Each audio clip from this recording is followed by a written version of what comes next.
À vous, venus de loin, aux diplomates, je vais d'abord vous présenter mes excuses du comportement indélicat de ces gens qui ne représentent pas la jeunesse guinéenne.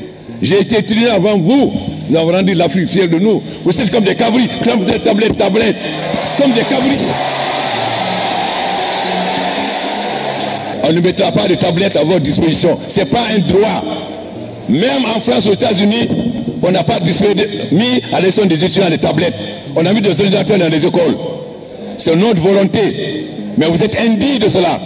Donc pour le moment, on suspend les tablettes jusqu'à nouvel ordre.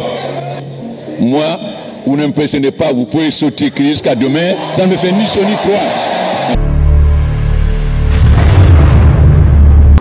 Bon, c'est pas moi qui a piloté le coup, mais c'est moi qui a mis main sur le président, sur l'ex-président Alpha Condé. Puisque quand j'ai attendu les tirs, moi j'étais au palais déjà, au palais du peuple.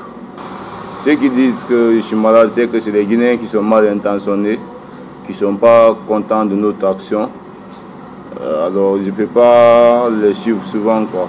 Je n'écoute pas tout ce qui se dit de moi. Donc je suis mon chemin, je suis mon destin. C'est Dieu qui m'a envoyé. Et j'ai fait ma mission que Dieu m'a confiée, quoi.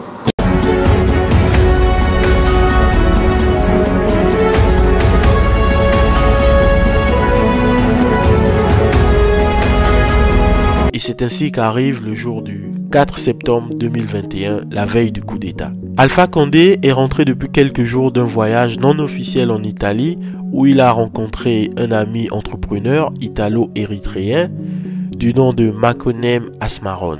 Ce soir-là, dans son palais, il prenait part à un dîner avec des invités étrangers et il leur expliquait sa grande vision pour la Guinée qu'il voulait, selon ses propres mots, deuxième économie de l'Afrique de l'Ouest à l'horizon 2030 derrière le Nigeria. Rien que ça. Le président disait aussi vouloir desserrer la vis autour du budget de l'armée car il est conscient de la grogne au sein de son armée et estime qu'il n'est pas nécessaire de se créer des problèmes à ce niveau-là. Sauf qu'il était déjà trop tard et le réveil allait être brutal. Après la soirée, Alpha Condé, dont l'entourage savait qu'il vivait seul et avait du mal à s'endormir, se retrouve une fois de plus seul dans son palais, ne parvenant pas à trouver le sommeil avant le petit matin.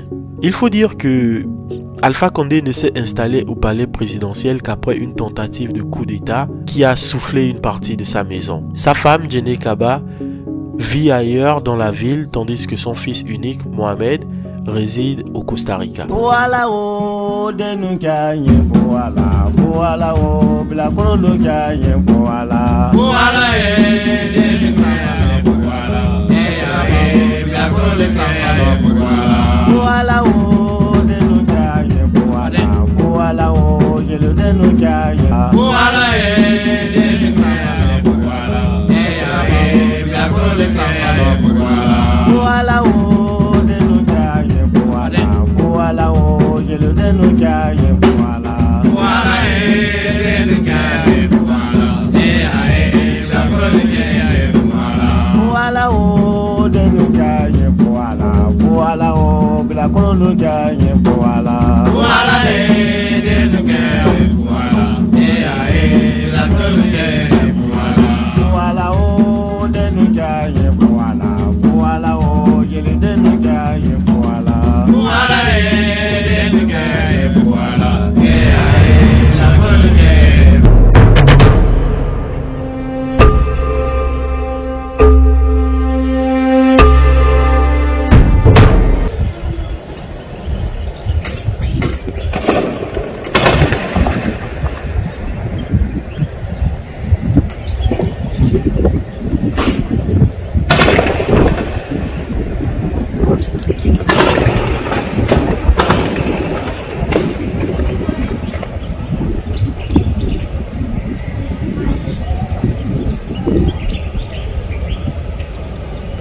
La confusion règne dans un premier temps, mais tout le monde comprend assez vite qu'il se passe quelque chose d'inhabituel et peut-être même d'extraordinaire.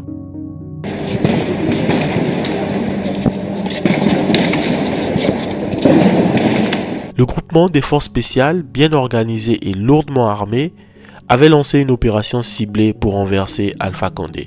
On comprend donc mieux pourquoi les troupes du colonel Doumbouya n'ont eu aucun mal à démonter le BASP, dont une vingtaine de gardes a été tués, parmi lesquels le colonel Yé Moriba Kamara, contre seulement 2 ou 3 membres du GFS. Arrivés au palais, les hommes de Mamadi Doumbouya font sauter la porte d'entrée et se mettent à la recherche du président. Ils arrivent à l'étage où se trouvent les bureaux et les appartements du président, et là, ils mettent le grappin sur Alpha Condé et le colonel Mamadou Alpha Kaloko, chef du BASP. Alpha Kaloko et le président sont vite maîtrisés et menottés.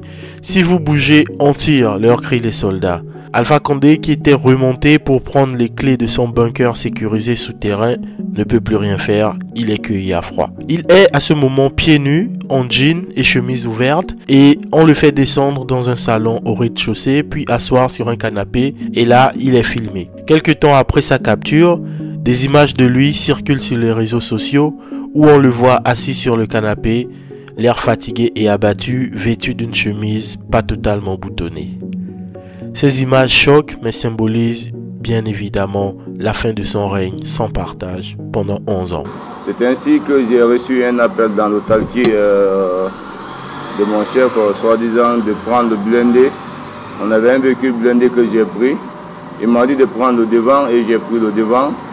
J'ai piloté le blindé jusqu'à ce que j'ai cassé toutes les portes du palais Sékou-Touré. On est rentré au palais Sékou-Touré. Il y avait tellement de tirs que moi je ne pouvais pas m'arrêter. Je ne faisais que casser les portes pour donner l'espace et la rentrée à mes camarades pour rentrer dans la cour. Et après avoir fini de casser la porte, je me suis dirigé avec mon équipe de 5 éléments et on a essayé de joindre le palais. On est monté à l'escalier jusqu'à ce qu'on a mis main sur le président. On l'a traité avec bonté. Moi, je lui ai dit que je suis venu pour l'arrêter parce que les Guinéens souffrent beaucoup et les choses sont dures en Guinée. Ce n'est pas pour lui faire du mal, on l'a traité comme en bonté. On l'a envoyé là où on devait l'envoyer. Et je lui ai toujours rendu compte à mon chef hiérarchique et j'ai su les instructions de mon chef. C'est pourquoi nous sommes là où nous sommes aujourd'hui. Bon, quand nous sommes rentrés, moi personnellement, je ne l'ai pas vu dans la chambre. Il n'était pas sous le lit. Parce que le lit était vide. Même en bas du lit, on a vérifié, il n'était pas là. C'est après avoir fait certains fouillages que je l'ai trouvé dans le bureau. Il était dans son bureau? Il était dans le bureau, mais il n'était pas visible après avoir cassé la porte de son bureau. On a vérifié et on a trouvé qu'il était un peu cassé. Alpha Condé est clairement abasourdi, perdu et aussi en colère. Il ignore royalement les militaires quand ceux-ci lui demandent « Est-ce qu'on a touché à un seul de vos cheveux? On vous a brutalisé, Excellence ?» Pas de réponse d'Alpha Condé. Toujours fidèle à lui et à sa ténacité, il refuse de démissionner. Les militaires lui avaient pourtant préparé une lettre de démission. Il n'a plus qu'à la signer, mais il froisse la lettre et la jette sans même la lire. Un militaire lui dit alors: Monsieur le Président, ça ne va pas, c'est pourquoi nous avons fait ce coup d'État. Comment ça ne va pas, répond Alpha Condé. Moi, je veux m'adresser à mon peuple, c'est le peuple qui m'a élu. Ça ne va pas parce qu'il fallait faire ça. Il faut pas que quand nous allons sortir, la population va nous suivre. Vous savez, monsieur le professeur, soyez confiant. Personne ne vous fera du mal. Mais comme vous-même vous avez dit que à cet état, vous n'êtes plus le président de la République. C'est pour la toi de ce film. Moi, je ne sais pas le tout. Mais si le même peuple souffre. Mais est-ce que les gens ne souffrent pas dans les pays avec ces Vous savez comment les gens souffrent au Sénégal, encore Côte d'Ivoire? Ils n'ont pas les mêmes conditions que nous. Quelles conditions? Vous savez combien de gens souffrent? Vous savez les efforts que moi j'ai fait pour que ce pays avance? Mais pourquoi ça n'avance pas? Mais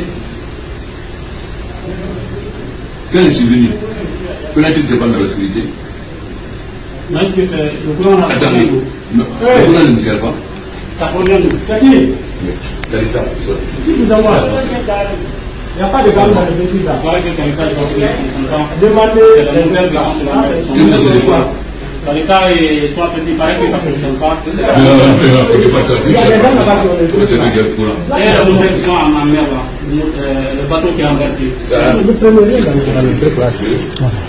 ça, que ça ne fonctionne pas bien. Dans l'état, c'est 240 MW. Là, on va. Ça fait 450. Et on a besoin de plus de courant. Vous avez chanté de faire le barrage de Koutamba et le barrage d'Amaya. Ils nous ont fait une ligne d'interconnexion entre la Guinée, l'Ibéria et la Côte d'Ivoire. Hier soir, j'ai appelé Alassane pour que les mesures aient le courant aujourd'hui. C'est Alassane qui donne le courant, je voulais. Non, c'est une ligne d'interconnexion entre, vous avez l'OMVG, qui est la Guinée, le Sénégal,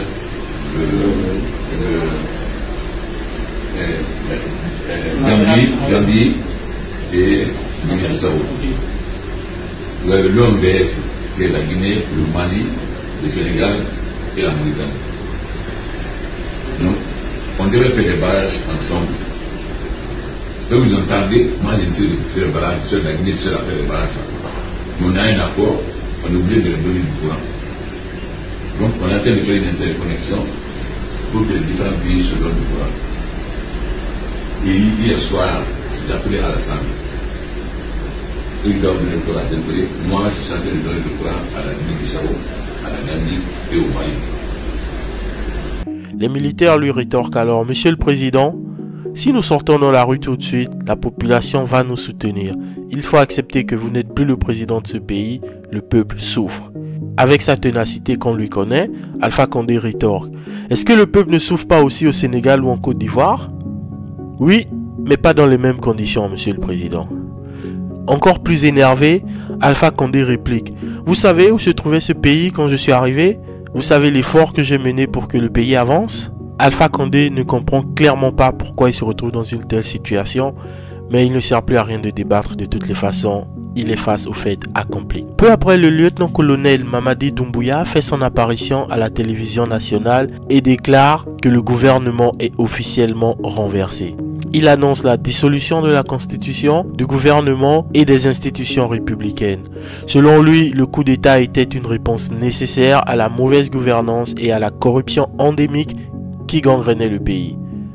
Doumbouya promet une transition vers un nouveau départ pour la Guinée, bien que les modalités de cette transition restent encore floues.